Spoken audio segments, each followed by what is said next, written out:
स्वागत है आप सभी का एडेड जूनियर शिक्षक भर्ती में। आज इलाहाबाद हाई कोर्ट में हुई सुनवाई की कोर्ट अपडेट ऑलरेडी आपको इसके पहले वाले वीडियो के माध्यम से दे चुके हैं। यहाँ पर आपको केस स्टेटस दिखाएंगे। केस स्टेटस अपडेट हो चुका है। केस स्टेटस दिखाने से पहले मेरिट लिस्ट को लेकर के थोड़ी सी चर्चा करना चाहेंगे। साथियों, जैसा कि आप सभी को पता है कि जूनियर हाई स्कूल शिक्षक भर्ती लंबे समय से पेंडिंग है। भर्ती प्रक्रिया शुरू नहीं हो पा रही, कोर्ट का मैटर है।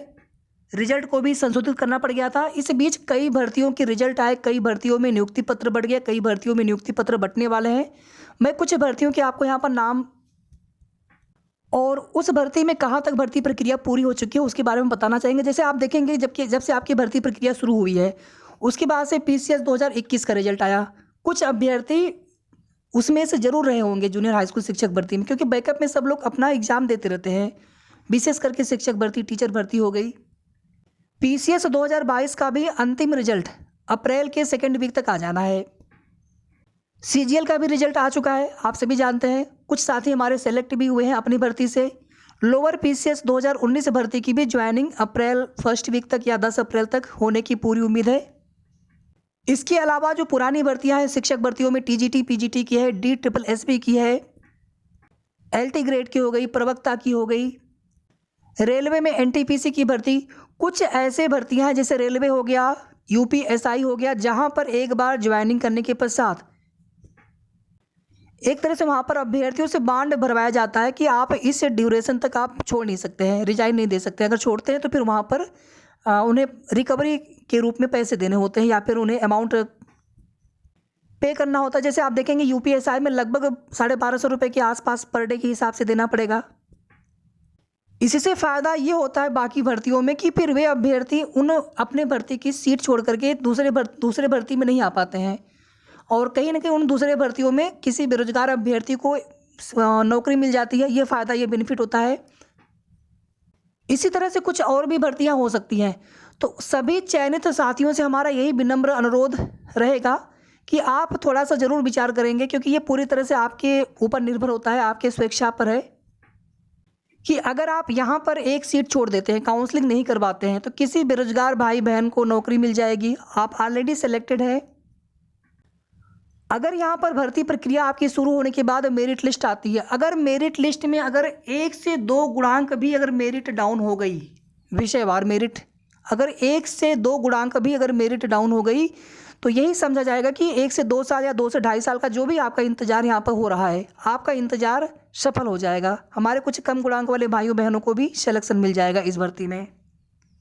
क्योंकि देखिए अक्सर जिनके गुणांक अच्छे होते हैं, जैसे किसी भर्ती में सिलेक्शन हो चुका है, तो आप देखेंगे कि फिर लगभग कई भर्तियों में सिलेक्शन उनके और भी हो जाते हैं। जिनका कहीं नहीं होता है उनका कहीं नहीं होता है, और जिनका होता है तो कई भर्तियों में होता है।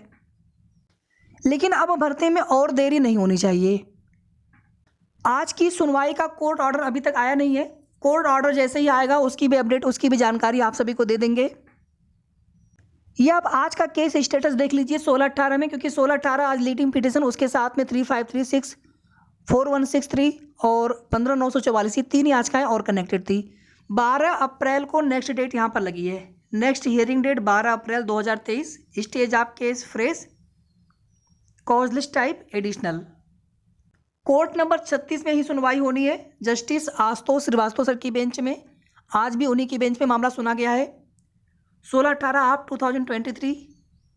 और अगर आप यहाँ पर देखेंगे 12 April next date, next purpose fresh, short order date fix हुआ है। और यहाँ पर देखेंगे तो 2 बजे से सुनवाई होगी, 2 PM, अपराह्न 2 बजे से सुनवाई होगी आपके मामले पर। समय भी फिक्स कर दिया गया है।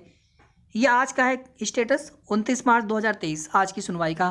आज सबसे अच्छी बात ये हुई कि कम से कम केस पर सुनवाई हुई है कुछ देर के लिए, लगभग 8 से 10 मिनट के लिए सुनवाई हुई है, या 8 मिनट 9 मिनट के आसपास। और जज साहब की तरफ से यह स्पष्ट रूप से बोला गया है कि इस केस को फाइनल करेंगे, और फाइनल डेट ही लगाई गई है 12 अप्रैल। 12 अप्रैल को ही मामला फाइनल हो जाएगा। और अगर किसी कारणवश 1% के लिए 12 अप्रैल को मामला फाइनल नहीं हुआ, तो उसके बाद लगातार डेट मिलनी चाहिए, और अधिकतम 1 से 2 डेट में मामला फाइनल हो जाना चाहिए। याची पक्ष को भी पर्याप्त समय दिया गया है रिज्वाइंडर दाखिल करने के लिए। PNP सचिव सर को भी समय दिया गया था, उनकी तरफ से लगभग सभी में काउंटर एफिडेविट लगा दिया गया है।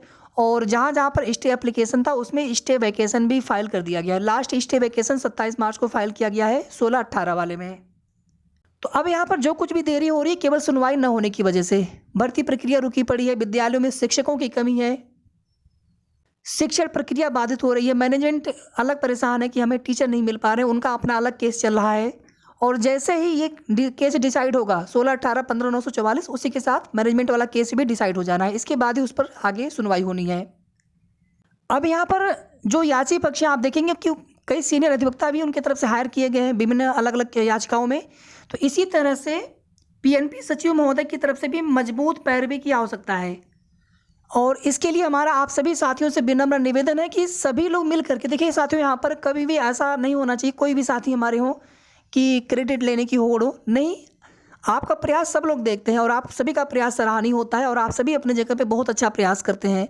लेकिन यहाँ पर हमें एक दूसरे के प्रयासों का सम्मान करना चाहिए और मिल करके सभी हम एक परिवार की तरह जूनियर एडेड शिक्षक भर्ती के अभ्यर्थी की तरह मिल करके हमें एक बार पीएनपी सचिव सर से हाथ जोड़ करके निवेदन करना होगा कि सर 12 अप्रैल को केस फाइनल करवा लीजिए। बहुत इंतजार हम लोग कर लिए हैं। अगर आवश्यक लगे तो आप किसी सीनियर अधिवक्ता को, सरकारी अधिवक्ता को भेज करके आप केस की मजबूत पैरवी कराएं ताकि उस दिन केस डिसाइड हो जाए 12 अप्रैल को। इसके आगे देखिए 12 अप्रैल या अप्रैल में जब भी 12 अप्रैल को ही हम मान के चलते कि चूँकि देखिए हम उम्मीदें हर बार टूट जाती हैं, लेकिन इस बार उम्मीद नहीं टूटनी चाहिए। आखिर कब तक, कभी न कभी तो न्याय मिलेगा ही मिलेगा, कभी न कभी तो केस डिसाइड होगा ही होगा, वह दिन भी आएगा।